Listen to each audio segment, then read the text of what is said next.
नमस्कार। आपने शायद एक फिल्म जरूर देखा होगा मनोज बाजपेयी एवं अन्य कलाकार का, गैंग्स ऑफ वासेपुर। वासेपुर धनबाद के पास एक छोटा सा कस्बा है और as a matter of fact मैं उन दिनों धनबाद में ही रहता था। और जिस जगह पर मैं रहता था तो अपने स्कूल जाने के क्रम में वासेपुर से क्रॉस करता था, तो उस वासेपुर को मैं बड़ी करीब से जानता हूँ। गैंग ऑफ वासेपुर था। वहाँ अपराधियों का ऐसा जमावड़ा कि पुलिस भी नहीं पहुँच पाती थी। तंग गलियाँ, खतरनाक लोग और उस इलाके के सभी लोगों का अपराधियों के बीच एलिजियंस, गुट में बटा होना, गैंग्स वार होते रहते थे।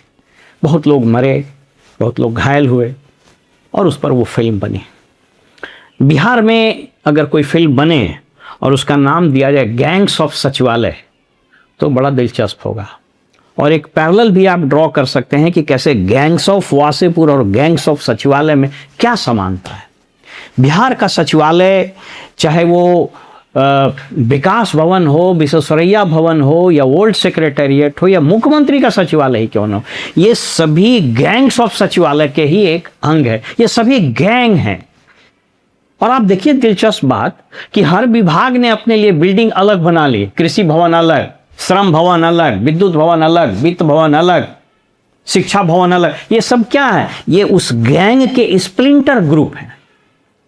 अगर ऐसा नहीं होता तो एक अदना सा लड़का रिशुश्री इस गैंग में शामिल होकर ये शूटर नहीं बन जाता। शूटर मैं इसलिए कह रहा हूं कि जैसे गैंग हायर करता है शूटर को।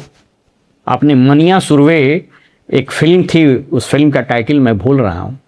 उसमें एक लड़का होता है मनिया सुरवे जो कुछ लड़कों को जमा करता और एक गैंग बना लेता है। उसमें शूटर्स को रखा जाता है, पॉइंट किया जाता है। तो ये गैंग्स ऑफ सचिवालय में एक शूटर आया जिसका नाम था रिशुश्री, और इसने जो गदर मचाया, जो तहलका मचाया, जो कोहराम मचाया कि उसकी चीखें आज तक सुनाई दे रही हैं। ईडी की जो जांच हो रही है और ईडी ने अपने वकील के थ्रू जो हाईकोर्ट में सप्लीमेंट्री एफिडेविट फाइल किए हैं वो सब अब पब्लिक डोमेन में धीरे धीरे आ गया है। ईडी के वो तमाम कागजात जो हाईकोर्ट्स में या कुछ वैसे चीज़ जो लीक हुई है जिसमें ये गैंग के मेंबर्स, ये कथित आईएएस अधिकारी लोग और रिशुश्री और अन्य दलालों के बीच में जो व्हाट्सएप चैट हुआ वो सभी सार्वजनिक हो गए हैं। लेकिन प्रश्न ये उठता है कि गैंग का शूटर तो पकड़ा गया, लेकिन ये जो गैंग का मास्टरमाइंड लोग बैठा हुआ वो क्यों नहीं पकड़ाया?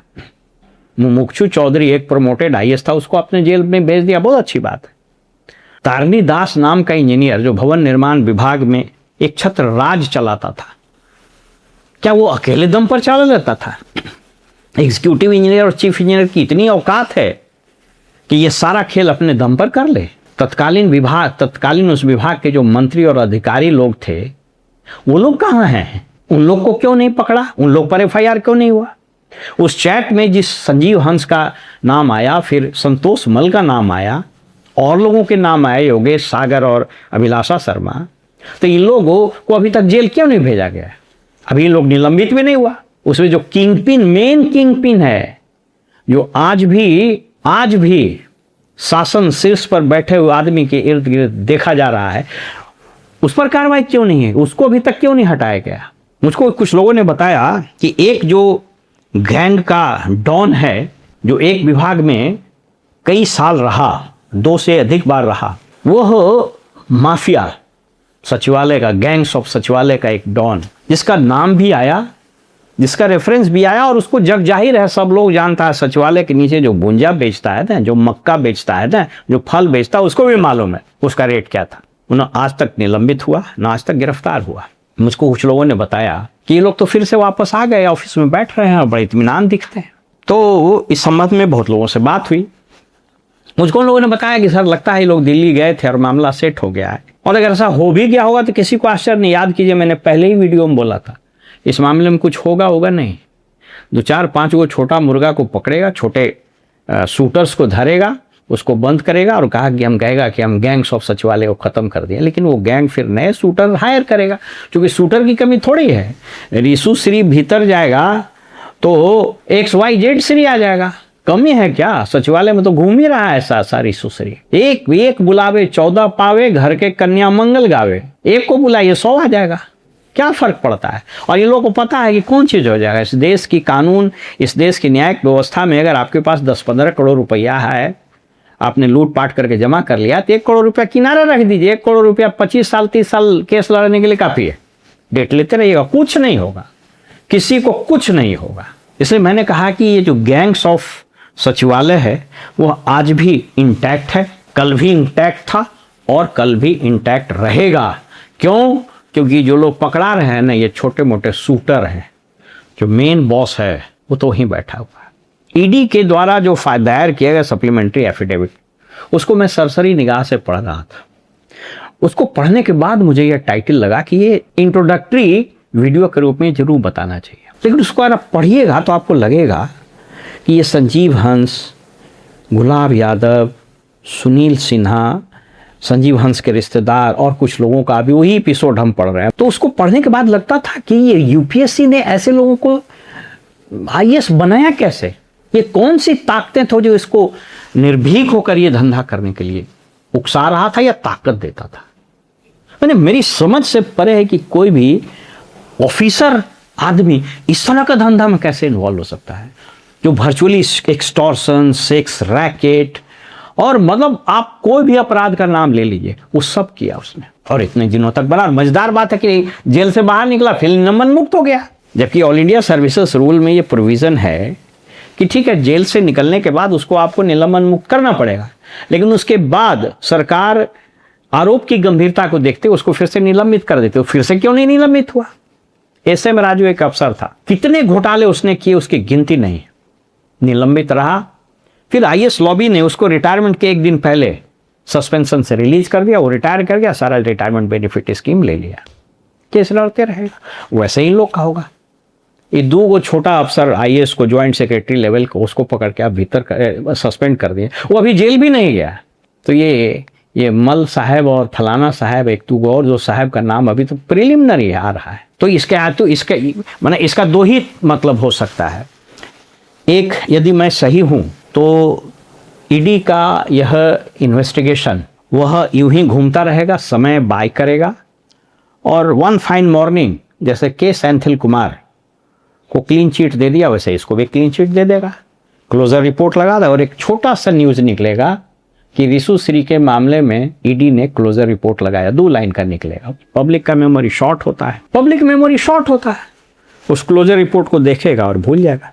या फिर मुझको कुछ और अधिकारियों ने बताया कि हो सकता है कि ये जो, अब इसको आप समझिए कि पूरे उस रिपोर्ट को जब हम पढ़ रहे थे सरसरी निगाह से, तो लगा कि ये मामला बेसिकली रिशु श्री के इन्वेस्टिगेशन से शुरू नहीं हुआ, शुरू हुआ संजीव हंस के कुकर्मों की जांच से। इसमें एक महिला ने आरोप लगाया बलात्कार का, और फिर जब इन्वेस्टिगेशन हुआ तो मालूम हुआ कि संजीव हंस ने उसको करोड़ों के फ्लैट दिए, करोड़ों लाखों रुपए हर महीने देता था। उस पाप के उस साम्राज्य में गुलाब यादव शामिल था और बहुत सारे लोग शामिल थे, एसपी सिंगला वगैरह का नाम आ रहा है उसमें लिखा हुआ है। तो ये सब शामिल हुए। तो वहाँ से वो मनी ट्रेल निकलते निकलते रिशु श्री के पास पहुँचा और तब ये कहानी आगे बढ़ी। एडमंड लकार्ड एक बहुत बड़े क्रिमिनोलॉजिस्ट थे, उनकी थ्योरी है, उसको बोलते हैं लकार्ड थ्योरी ऑफ क्राइम। वो कहता है कि अपराधी अगर कोई अपराध करता तो अपनी निशा छोड़ जाता है।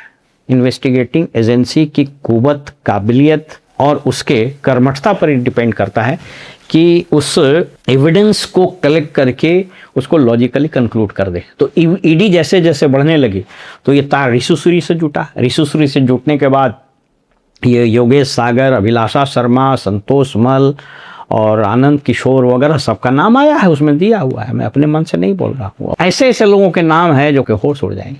तो मुझको कुछ सीनियर ब्यूरोक्रेट वगैरह ने बताया और कुछ जर्नलिस्ट लोगों ने भी बताया, कुछ कानून के जानकार लोगों ने बताया कि ये हो सकता है ये मोडस ऑपरेंडाई हो, इसके साथ धीरे धीरे धीरे धीरे मनी ट्रेल, क्राइम का ट्रेल खोजते खोजते जो बैठे हुए थे भुज्जा पार्टी में और जो शीर्ष पर बैठा हुआ व्यक्ति था, हो सकता है नीतीश कुमार भी हो, या नीतीश कुमार के पास जो बैठा हुआ ब्यूरोक्रेट लोग था, डीके वगैरह, वहाँ तक पहुँचने का खेल हो।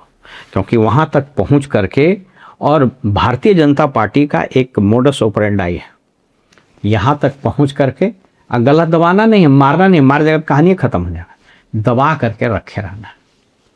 आप फील कीजिएगा कि इन दिनों नीतीश कुमार बड़े परेशान हैं। ऐसे भी वो अपने हरकत के लिए लास्ट 5-6 साल से जाने जा रहे हैं।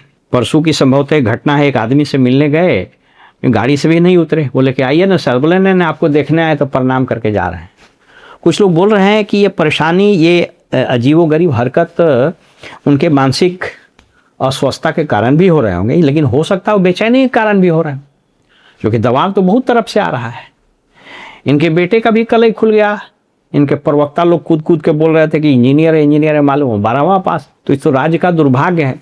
लेकिन यहाँ पर हम सम्राट चौधरी को जरूर उसकी प्रशंसा करेंगे और उनको बधाई देंगे कि अगर सम्राट चौधरी मुख्यमंत्री नहीं होते तो मैं आपको दावे के साथ बता रहा हूँ ये अधिकारी लोग ना सस्पेंड होते और न इन लोगों की गिरफ्तारी होती। अब देखना पड़ेगा, ये सम्राट चौधरी के लिए एक ऐतिहासिक मौका है। यदि उन्होंने इस रिशु सिरी के इन्वेस्टिगेशन में ईडी, स्पेशल विजिलेंस यूनिट या इकोनॉमिक ऑफेंस, सब तो अब उन्हीं के साथ है, ईडी को छोड़ के, ईडी भी भारत सरकार का तो एक तरह से इन्हीं के साथ है। इस सब को लगाकर इस गैंग्स ऑफ सचिवालय को जड़ से उखाड़ दें तो कदाचित इनके मुख्यमंत्रित्व काल की ये सबसे पहली और सबसे बड़ी उपलब्धि होगी।